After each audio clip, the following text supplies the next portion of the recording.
प्रयोग कर रहे हैं भाई, प्रवक्ता बन के मत बैठिए, बीजेपी के प्रवक्ता बन के बैठ रहे हैं। अब आगे बात तो हमारी सुनिए, आप खामोश रहिए जरा, खामोश रहिएगा, आपके लिए अच्छा होगा, सुनिए तो ज्यादा सेहत के लिए। Good listener can be a good speaker, तो अच्छा सुनना सीखिए, बकवास में सुनिए, आप बात कीजिए। एक दुल्हन हसनुल हक साहब हैं, उनको भी बोलने देते हैं, वो भी अलीगढ़ मुस्लिम यूनिवर्सिटी स्टूडेंट यूनियन का पार्ट रहे हैं। हसनुल हक साहब, ये छात्र जिन्होंने ये पोस्टर लगाया, सबसे पहले मैं बता दूं कि मैं अलीगढ़ मुस्लिम यूनिवर्सिटी स्टूडेंट यूनियन का पार्ट नहीं रहा हूं, मैं अलीगढ़ मुस्लिम विश्वविद्यालय का पूर्व छात्र रहा हूं, पूर्व छात्र नेता। ठीक बिल्कुल। सबसे पहले मैं बोलना चाहूंगा आपसे कि आप जैसे लोग जो हैं वे पत्रकारिता कर रहे हैं, एंकर के तौर पे आप इस तरीके की भाषा का प्रयोग कर रहे हैं, हाँ मैं दलाल हूं, बहुत ही निंदनीय है कि मैं दलाल हूं, इस तरीके की भाषा का प्रयोग कर रहे हैं भाई, प्रवक्ता बन के मत बैठिए, बीजेपी के प्रवक्ता बन के बैठ रहे हैं। अब आगे बात तो हमारी सुनिए, आप खामोश रहिए जरा, खामोश रहिएगा, आपके लिए अच्छा होगा, सुनिए तो ज्यादा सेहत के लिए। Good listener can be a good speaker, तो अच्छा सुनना सीखिए, बकवास में सुनिए, आप बात कीजिए। अब मैं बात करना चाहूँ, अब जैसे हमारे बता रहे थे, हमारे धमकाइएगा नहीं, अरे हम क्या करेंगे आपको, आप जैसे लोगों को कुछ नहीं कर सकता, कोई नहीं कर सकता आप जैसे लोगों को। बस धमकाइएगा नहीं, धमकाइएगा मत, जैसे लोगों का कोई कुछ नहीं। नहीं भाई देखिए, आप लोग धमकाते हैं, थोड़ा डर तो लगता है। क्यों आप जैसे लोगों, आप जैसे बड़े लोगों को कोई धमका सकते? पाकिस्तान चले गए, बिरयानी खाने चले गए, साड़ियां लेके चले गए, तो जिन्ना की कब्र पे नहीं गए, आडवाणी जी चले गए, आडवाणी जी जगह तारीफ भी किए, पाकिस्तान का नाम लिए बिना तो आपको खाना हजम नहीं होता। जफर साहब, पाकिस्तान का नाम लिए बिना आप लोगों को तो खाना हजम नहीं होता। इस सज्जन को क्या तकलीफ है भाई, क्या तकलीफ है इनको?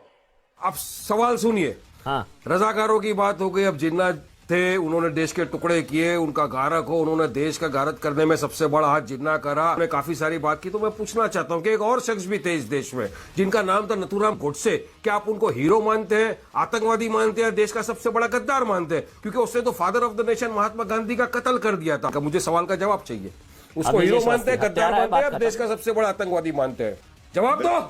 जिसने भी हत्या की, और नाथूराम गोडसे ने हत्या की, जिसने महात्मा गांधी की हत्या की।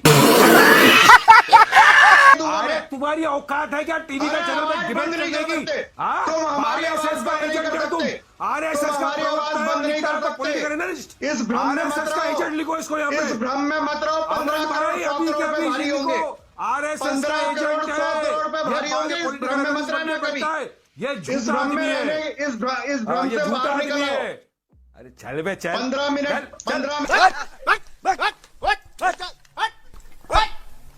बेवकूफ बकलोल। ये लोग की जो मानसिकता है ना अमन भाई, मेरी लड़ाई इनकी आरएसएस विश्व हिंदू परिषद की गंदी मानसिकता से। ये किस तरह से डेट्स का विभाजन कर रहे हैं? अरे जिन्ना तो चला गया, आज जो देश के टुकड़े कर रहे हैं ये भाजपा और आरएसएस वाले कर रहे हैं। ये चैन से डेमोक्रेसी का कत्ल कर रहे हैं, ये संविधान का मानते नहीं है, ये संविधान की बात कर रहे हैं आरएसएस वाला प्रवक्ता।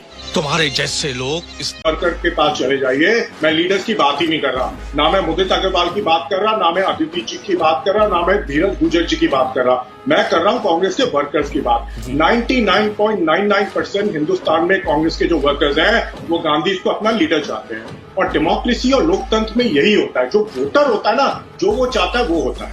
आज मोदी जी अगर हिंदुस्तान के प्रधानमंत्री हैं इसलिए क्योंकि लोगों ने वोट किया है, ममता जी इसलिए जीती है क्योंकि जो उनका वोटर बंगाल का उन्होंने वोट किया है। ऐसे राहुल गांधी जी या कोई भी गांधी अगर प्रेसिडेंट बनता है वो इसलिए बनता है क्योंकि कांग्रेस के वर्कर्स वोट चाहते हैं। ये बात समझने की जरूरत है। राहुल गांधी की सरनेम के अलावा एक उपलब्धि, सरनेम के अलावा एक उपलब्धि बोलिए। अब आप सुनिए जी, उनकी सोच बहुत अच्छी है, उन्होंने अपनी सोच नहीं यार, मुदित अग्रवाल जी गलत बोल रहे हैं आप। Can you listen to me? Why I should listen to you? आप गलत बोल रहे हैं, बोलिए। आप बीच में मत बोलिए, बोलिए। आपको मैं चेता रहा हूँ, आप बीच में मत बोलिए। अच्छा डराइए मत, नहीं धमकाइए नहीं, डराइए नहीं, मैं डराऊंगा आपको। आपको ठीक है, नहीं मुझे डर लगता है, डर लगता है। जी नहीं, मैं सवाल नहीं छोड़ूंगा मोदी जी, आपको लग रहा हो आपको बहुत आदत पड़ गई है बीच में बोलने की। एक उपलब्धि आपको बिल्कुल नहीं बोलने दूंगा, सरनेम के अलावा एक उपलब्धि कंटिन्यू करने दूंगा। आप बोलिए मुझे आप बोलिए। आप बीजेपी के एजेंट है, आप बीजेपी और अमित शाह के एजेंट है, इसलिए आप मुझे बोलने नहीं देंगे।